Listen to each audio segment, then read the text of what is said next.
Hi guys, मैं अजीत झा अपने channel education by infinity से एक बार फिर आप सब लोगों का बहुत बहुत स्वागत करता हूं अपनी अगली वीडियो में, जो मैट्रिसेस के एमसीक्यूज के पार्ट 2 और मैट्रिसेस के लिए लास्ट पार्ट है। तो बिना टाइम वेस्ट करे हम अपनी वीडियो को स्टार्ट करते हैं। आप अपनी स्क्रीन पे पहला क्वेश्चन देख सकते हैं। कह रहा है लेट ए, एक मैट्रिक्स हमें गिवन है, then find the value of a की पावर एन। देखिए ए जो हमें इसमें मैट्रिक्स गिवन है, अगर हम उसकी बात करें तो ए हमें कुछ इस तरीके से गिवन है, ए 0 0 0 A 0 0 0 A। सिंपली अगर मैं यहाँ पे से ए कॉमन निकाल लेता हूँ, स्मॉल ए को मैं कॉमन निकाल लेता हूँ, तो मेरे पास ये आ जाएगा 1 0 0 0 1 0 0 0 1, जो कि आइडेंटिटी मैट्रिक्स को बताता है। इसका मतलब ए की जो वैल्यू है वो ए इंटू में आई आ रहा है। अब हमें ए की पावर एन कैलकुलेट करना है, दैट मीन्स ए मैट्रिसेस को एन टाइम मल्टीप्लाई करना है। तो अगर सिंपली मैं ए को एन टाइम मल्टीप्लाई कर दूँ एन टाइम्स, तो आप देख सकते हैं ये हो जाएगा a I multiply by a I multiply by a I and so on for n times. Simply a कितनी बार होगा, एन टाइम्स, तो ये हो जाएगा ए की power n and then I की पावर एन हो जाएगा। और आइडेंटिटी मैट्रिक्स के केस में हम जानते हैं आई की कुछ भी पावर हो वो आई के ही इक्वल होता है। तो ये आ गया ए की पावर एन इंटू में आई। अगर ए की पावर एन इंटू आई की बात करें तो दैट मीन्स ए की पावर एन डायगोनल एलिमेंट बन जाएगा। तो उस तरीके से सी ऑप्शन मेरा करेक्ट इसमें आ जाएगा। देन नेक्स्ट क्वेश्चन की बात कर लेते हैं। देखिए नेक्स्ट क्वेश्चन आप अपनी स्क्रीन पे देख सकते हैं।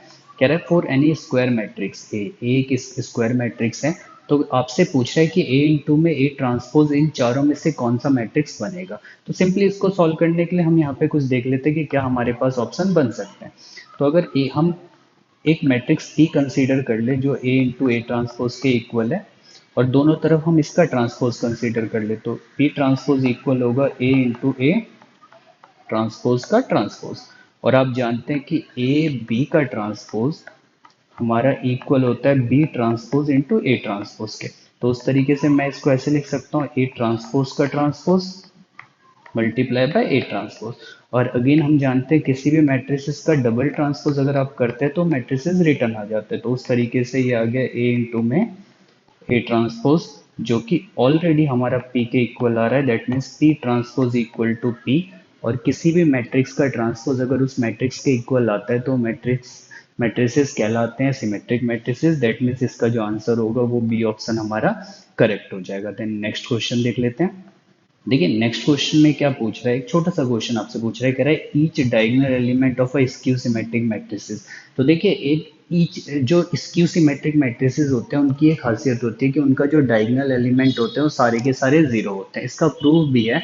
अगर आपको इसका प्रूफ चाहिए तो आप मेरे पिन कमेंट में जाके इसका प्रूफ चेक कर सकते हैं। उसके लिए ऑलरेडी आपके पास एक वीडियो अवेलेबल हो जाएगी। तो हम इसकी बात करें तो इसका ऑप्शन करेक्ट हो जाएगा ए 0। देन नेक्स्ट क्वेश्चन की बात कर लेते हैं। देखिए नेक्स्ट क्वेश्चन में क्या कह रहा है, कह रहा है if A and B are matrices of same order. दो क्वेश्चन में गिवन है। फर्स्ट क्वेश्चन की अगर हम बात करें तो उसके अंदर कह रहा है कि ए और बी दो मैट्रिसेस हैं सेम ऑर्डर के। देन आपसे पूछ रहा है कि बताइए ए बी का ट्रांसपोज माइनस बी ए का ट्रांसपोज जो है वो आपका इनमें से कौन सा मैट्रिक्स क्रिएट करेगा। तो सिंपली मैं क्या करता हूँ, अगेन इसको एक पी मैट्रिक्स के इक्वल लेट कर लेता हूँ, और मैं उस केस में यहाँ पे क्या कर लेता हूँ, इसका ट्रांसपोज। जब मैं इसका ट्रांसपोज करता हूँ तो वो आ जाएगा ए बी का ट्रांसपोज माइनस बी ए के ट्रांसपोज का कंबाइन ट्रांसपोज। ट्रांसपोज के लिए आप जानते हैं ए माइनस बी का ट्रांसपोज इक्वल होता है A transpose minus B transpose के। तो ये हमारा बन जाएगा ए बी के ट्रांसपोज का ट्रांसपोज माइनस बी ए के ट्रांसपोज का ट्रांसपोज। और इनटू के केस में मैंने अभी आप लोगों को बताया था कि ए बी का जो ट्रांसपोज होता है वो इक्वल होता है B transpose into A transpose के। तो अगेन हम इसको कुछ इस टाइप से लिख सकते हैं। फर्स्ट वाले को हो जाएगा बी ट्रांसपोज का transpose into A transpose minus A transpose का ट्रांसपोज इनटू बी ट्रांसपोज। और किसी भी मैट्रिक्स का डबल ट्रांसपोज सेम मैट्रिक्स बन जाएगा b a transpose minus a b transpose आ गया। और अगर आप इसको और इसको कंपेयर करें तो यहाँ पे आप देख सकते हैं, अगर मैं इसमें से माइनस कॉमन ले लूँ तो ये ऊपर वाले मैट्रिसेस के जैसा बन जाएगा। दैट मीन्स इस केस में हम यहाँ पे बोल सकते हैं कि जो पी की वैल्यू होगी वो नेगेटिव ऑफ पी ट्रांसपोज के इक्वल है, और जब भी ऐसा होता है तो ऐसे मैट्रिसेस को हम स्क्यू सिमेट्रिक मैट्रिसेस बोलते हैं। तो इसका ऑप्शन जो होगा ए वो करेक्ट हो जाएगा। देन नेक्स्ट क्वेश्चन की बात कर लेते हैं। देखिए नेक्स्ट क्वेश्चन में कह रहा है for any two matrices A B we have, किसी भी दो मैट्रिसेस के लिए A B equal to B है, तो मैं आपको बता दूं जो मैट्रिसेस मल्टीप्लीकेशन होता है वो कम्यूटेटिव प्रॉपर्टी को शो नहीं करता है एवरी केसेस के लिए। कुछ पर्टिकुलर केसेस में वो ट्रू होते हैं लेकिन सारे केसेस में वो ट्रू नहीं हो सकते। तो इसका मतलब हर बार a B equal to B a नहीं होगा, तो ये ऑप्शन हमारा इनकरेक्ट होगा। एवरी टाइम पे A B is not equal to zero, A B जो है हर बार जीरो के इक्वल हो या नहीं हो ऐसा भी कोई पॉसिबल नहीं है। But A B is not equal to B A generally यही काम करता है, तो हमारे पास बी ऑप्शन जो है वो करेक्ट हो जाएगा इसके केस के लिए। देन नेक्स्ट क्वेश्चन की बात कर लेते हैं। देखिए नेक्स्ट क्वेश्चन आप अपनी स्क्रीन पे देख सकते हैं, कह रहा है if a matrix A is both symmetric and skew symmetric. वैसे देखिए बहुत इंपॉर्टेंट क्वेश्चन है, कई बार सीबीएसई में भी पूछ चुका है, आप एमसीक्यू में सीयूईटी के एग्जाम में भी इसको कई बार देखेंगे। देखिए एक ऐसा मैट्रिक्स जो कि सिमेट्रिक और स्क्यू सिमेट्रिक मैट्रिसेस दोनों की प्रॉपर्टी को कंटेन करता है वो होता है हमारा नल मैट्रिक्स, जो कि खुद के ट्रांसपोज के भी इक्वल होता है और खुद के ट्रांसपोज के नेगेटिव के भी इक्वल होता है। तो अगर हमसे पूछा जाए कि एक ऐसा मैट्रिक्स बताइए जो सिमेट्रिक और स्क्यू सिमेट्रिक दोनों हो, तो उस केस में हमारे लिए आंसर हो जाएगा जीरो मैट्रिक्स या फिर नल मैट्रिक्स, जो कि इसका बी ऑप्शन होगा। देन नेक्स्ट क्वेश्चन की बात कर लेते हैं। देखिए नेक्स्ट क्वेश्चन आपकी स्क्रीन पे, अच्छा क्वेश्चन है, इंपॉर्टेंट क्वेश्चन है। कह रहा है अ स्क्वायर मैट्रिक्स बी, एक स्क्वायर मैट्रिक्स है बी जिसको जिसकी जनरल टर्म को स्मॉल बी आई जे से बताया गया और ऑर्डर एम इंटू एन है, दैट मीन्स एक स्क्वायर मैट्रिक्स की फॉर्म में है जो ऑलरेडी लिखा हुआ है। Is said to be diagonal matrix. Diagonal matrix क्या होते हैं अगर आपको ये पता होगा तो आप इसके आंसर को इजीली बता सकते हैं। देखिए डायगोनल मैट्रिक्स एक ऐसा स्क्वायर मैट्रिक्स होता है जिसके जो डायगोनल के एलिमेंट होते हैं उसको छोड़ के बाकी सारे एलिमेंट जीरो होने चाहिए, मीन्स नॉन डायगोनल एलिमेंट क्या होने चाहिए, जीरो होने चाहिए। तो देख लेते हैं हमारे पास कौन सा ऑप्शन उस हिसाब से इसमें करेक्ट बनेगा।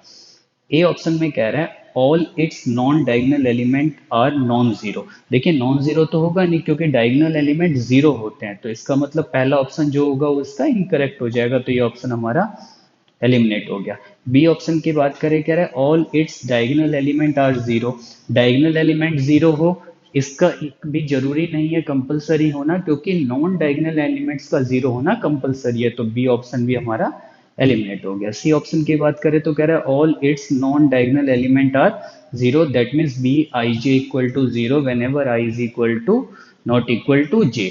आई is not equal to j ये नॉन डायगोनल एलिमेंट को रिप्रेजेंट करता है, तो उसके हिसाब से हमारा सी ऑप्शन जो है वो करेक्ट हो जाएगा। देन नेक्स्ट क्वेश्चन की बात कर लेते हैं। देखिए नेक्स्ट क्वेश्चन आप अपनी स्क्रीन पे देख सकते हैं, कह रहा है अ स्क्वायर मैट्रिक्स, एक स्क्वायर मैट्रिक्स की बात कर रहा है जिसकी जनरल टर्म को फिर से बी आई जे से बताया गया है और उसका order n into n means square matrix है, is to said to be scalar matrix. Scalar matrix की बात करें तो देखिए स्केलर मैट्रिक्स डायगोनल मैट्रिक्स का ही एक फॉर्म होता है, बट डायगोनल के कंपैरिजन में उसके अंदर एक्स्ट्रा एडवांटेज ये होती है कि उसके डायगोनल के जो एलिमेंट होंगे वो सारे सेम होने चाहिए, मीन्स कुछ भी हो बट वो सेम होने चाहिए, और बाकी नॉन डायगोनल एलिमेंट सारे के सारे जीरो होने चाहिए। तो हम अपने ऑप्शन को कंपेयर कर लेते हैं। कह रहा है a b I J equal to zero for all i is not equal to j. तो देखिए अगर मैं आपको बताऊं तो ये जो है ये नॉन डायगोनल एलिमेंट की बात कर रहा है वो जीरो होने चाहिए, वो बिल्कुल ठीक है। And B I J equal to K और for I equal to J, और ये डायगोनल एलिमेंट की बात कर रहा है, तो डायगोनल एलिमेंट क्या होगा के, जहां पे के कोई एक कांस्टेंट होगा, तो इसका मतलब पहला ऑप्शन ही इसका करेक्ट है। देन नेक्स्ट क्वेश्चन की बात कर लेते हैं। देखिए नेक्स्ट क्वेश्चन आप अपनी स्क्रीन पे देख सकते हैं, कह रहा है if A is a square matrix of order M then matrix B of same order is called the inverse of matrix if. देखिए इन्वर्स के लिए थोड़ा कंसेप्ट इन्वर्स का आपको पता होना चाहिए, वैसे आपकी बुक के अंदर एनसीईआरटी की बुक के अंदर चैप्टर नंबर 3 के अंदर भी अवेलेबल है थोड़ा बहुत, और चैप्टर नंबर 4 में डिटेल में उसके बारे में आप लोग पढ़ेंगे।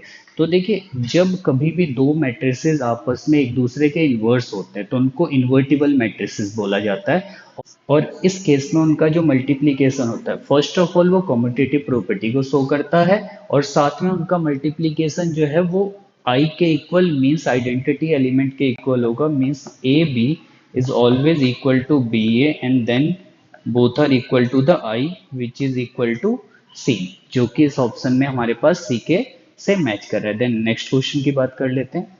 देखिए नेक्स्ट क्वेश्चन में ये कह रहा है कंसीडर द फॉलोइंग स्टेटमेंट, कि स्टेटमेंट दे रखी है, आप अपनी स्क्रीन पे देख सकते हैं। स्केलर मैट्रिक्स, स्केलर मैट्रिक्स मैं आपको फिर से बता दूं, स्केलर मैट्रिक्स क्या होता है, एक ऐसा डायगोनल मैट्रिक्स जिसके अंदर डायगोनल के जो एलिमेंट हो वो सारे के सारे सेम होने चाहिए और बाकी नॉन डायगोनल एलिमेंट वो सारे के सारे जीरो होने चाहिए।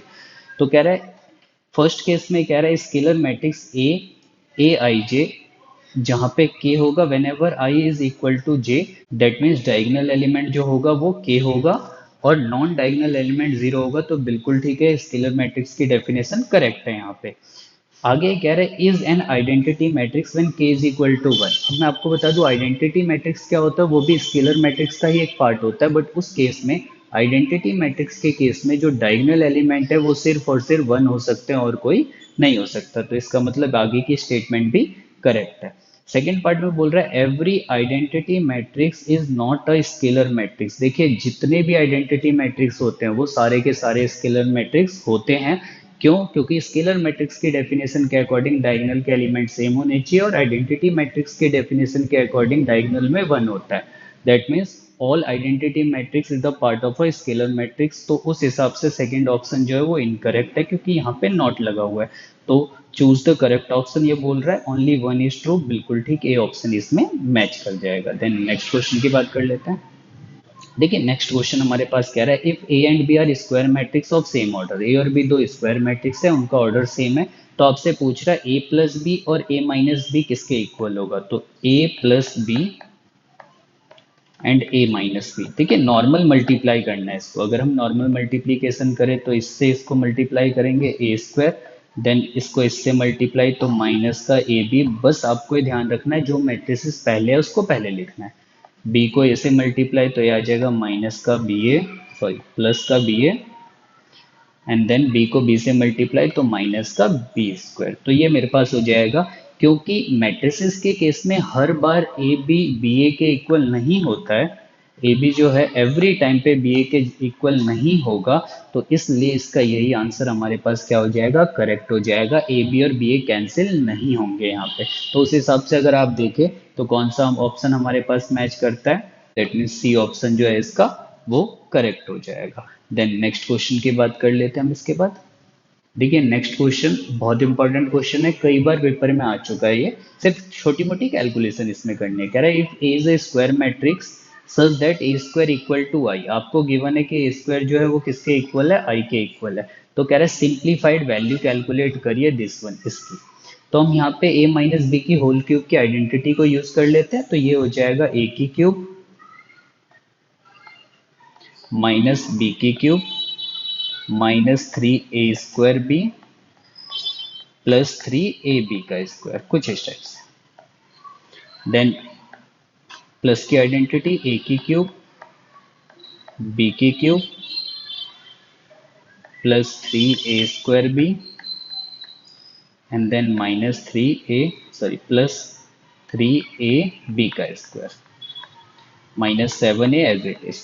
अब कुछ कैंसिल हो रहा है तो यहाँ पे हम देख सकते हैं कि हमारे पास आई की क्यूब से आई की क्यूब कैंसिल हो गया, थ्री ए स्क्वायर आई से three A square I cancel हो गया। देन उसके बाद हमारे पास बच क्या कह रहा है, हमारे पास टर्म बच रही है टू ए की cube plus six a I का square minus seven a. And आप यहाँ पे देखें तो I square always equal to the I, और किसी भी मैट्रिक्स को अगर हम आइडेंटिटी मैट्रिक्स से मल्टीप्लाई करते हैं तो रिजल्ट वही आ जाता है। तो यहाँ पे आ गया टू ए की cube plus six a minus seven ए की, कुछ इस टाइप से। अब यहाँ पे देखें जो आपको गिवन है यहाँ पे property a square is equal to I, अगर मैं दोनों तरफ ए से मल्टीप्लाई कर दूं तो ए की square multiply by a equal to I multiply by a, ये आ गया ए की क्यूब इक्वल हो जाएगा ए के। दैट मीन्स यहाँ पे आ गया two a plus six a minus seven a, तो ये आ जाएगा eight a minus seven a, तो ए, तो ऑप्शन सी जो हो जाएगा वो हमारे पास करेक्ट हो जाएगा। इंपॉर्टेंट क्वेश्चन है, कई बार पेपर में ये आ चुका है। देन नेक्स्ट क्वेश्चन की बात कर लेते हैं। ठीक है, नेक्स्ट क्वेश्चन आप अपनी स्क्रीन पे देख सकते हैं। कह रहा है एक मैट्रिक्स दे रखा है तो ए प्लस ए ट्रांसपोज आई के इक्वल है, तो अल्फा की वैल्यू पूछ रहा है। तो ए ट्रांसपोज अगर मैं इसमें कैलकुलेट करूं तो ए ट्रांसपोज हमारे पास आ जाएगा cos alpha minus sine alpha then sine alpha and cos alpha, ये हमारे पास ट्रांसपोज हो गया। इसका एडिशन कैलकुलेट करना है इस वाले मैट्रिसेस के साथ, तो ए प्लस ए ट्रांसपोज वो हमारे पास आ गया cos alpha minus sine alpha then sine alpha and cos alpha plus ये हमारे पास है cos alpha sine alpha minus का sine alpha and cos alpha. तो ओवरऑल अगर आप यहाँ पे देखें तो ये हमारे पास बन गया 2 cos अल्फा 0 0 2 cos अल्फा, और ये हमें इक्वल किसके दे रखा है आई के, और आइडेंटिटी मैट्रिक्स हमारे पास होता है 1 0 0 1।